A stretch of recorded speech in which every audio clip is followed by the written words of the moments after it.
అండి. So Iran Israel US war ఇప్పుడు వచ్చింది విరామం అనుకోవాలా, లేకపోతే విరమణ అనుకోవాలా, లేకపోతే యుద్ధాన్ని ఉధృతం చేయడానికి వాళ్ళకి ప్లాన్ ఆఫ్ యాక్షన్ చేసుకోవడానికి ఒక స్ట్రాటజీని డెవలప్ చేసుకోవడానికి వాళ్ళు ఒక టైంని కిల్ చేస్తున్నారా? బాగా పరిశీలించి చూస్తే టైంని కిల్ చేయడమే అనిపిస్తుంది. ఎందుకంటే already Iran USS Abraham Lincoln మీద మిసైల్ వేశామని క్లెయిమ్ చేసుకుంటుంది. అట్లానే ల్యాండ్ వార్ కోసం ట్రంప్ ప్రయత్నాలు చేస్తున్నారు.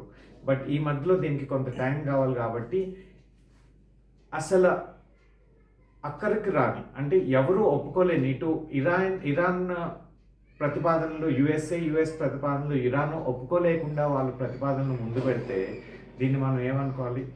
ఏది ఏమైనా సరే యుద్ధం ఆగాలని కోరుకుంటూ యుద్ధం మంచిది కాదు, దేనికి పరిష్కారం కాదు. బట్ ఈ విషయం తెలియజేస్తూ అది ఏది జరిగినా సరే మనమైతే ఈ విషయం గురించి మనం కొన్ని విషయాలు నేర్చుకోవాలి. ఏంటి అంటే, ఒకటి, మనం వేరే వాళ్ళ మీద ఆధారపడకుండా మ్యాక్సిమం మన సొంత కాళ్ళ మీద మనం నిలబడటానికి ప్రయత్నాలు చేయాలి. అది ఒక దేశమే కావచ్చు, మనమే కావచ్చు. దీన్ని ఎలా చేయాలి? స్వాట్ అనాలిసిస్ అంటారు. అంటే strength, weakness, opportunities, threat. So మన బలం ఏంటి, మన బలహీనత ఏంటి, అట్లనే మనకున్న అవకాశాలు ఏంటి, మనకున్న థ్రెట్స్ ఏంటి. సో ఇవన్నీ మనం స్వాట్ అనాలిసిస్ చేసుకొని దీని మీద ఒక స్ట్రాటజీ చేసుకొని, ఒక ప్లాన్ ఆఫ్ యాక్షన్ చేసుకొని మన మీద మనం ఎక్కువ డిపెండ్ అయ్యి వేరే వాళ్ళ మీద తక్కువ డిపెండ్ అవ్వగలిగితే మనం చాలా జాగ్రత్తగా ఉండొచ్చు అండ్ మనం ముందుకెళ్ళచ్చు. అలానే దేశం సంక్షోభ పరిస్థితుల్లో మనం ఊరికే ప్యానిక్ అవ్వకూడదు, లేకపోతే ఎవరినో నిందించకూడదు. ఏవో పిచ్చి పిచ్చి వీడియోస్ చూసి మన కామన్ సెన్స్ మనం మర్చిపోకూడదు. సో నేను చెప్పాలనుకుంది ఏంటంటే, ఇప్పుడు ఎగ్జాంపుల్ గ్యాస్ బుకింగ్ ఉంది. సో ఇప్పుడు నేను ఫిబ్రవరిలో బుక్ చేశాను, ఫిబ్రవరి, మార్చ్, ఏప్రిల్ వరకు వస్తుంది. నేను మళ్ళీ మేలో బుక్ చేసుకుంటా.